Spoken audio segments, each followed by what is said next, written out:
Hey everyone, welcome back to my YouTube video, and in this video I'll be showing you guys how to use the ChatGPT to write resume on your phone. If you need a polished resume fast, the app can draft one for you in minutes. First, download and open the ChatGPT app from the App Store.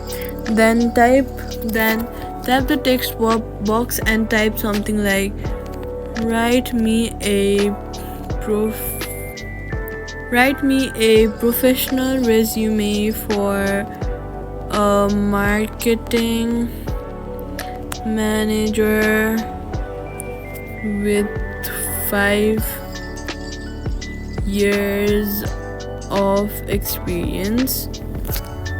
ChatGPT will instantly generate a resume with headings like summary, skills, and work experience. Next, copy the text, paste it into notes or words for Google Docs so you can format and adjust these details.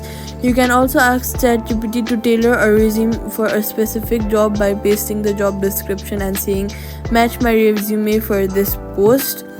Safety tip: never paste your full personal information like phone number, address, or ID directly into the app. Add those later in your document.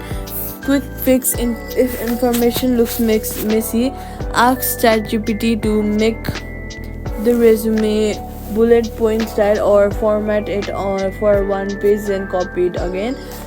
And yeah, this is how you guys can use ChatGPT app to write a resume on your phone. I hope this video helped you guys. If you did, make sure you hit the like button and that subscribe button. Thank you all so much for watching, and I'll see you guys in the next one.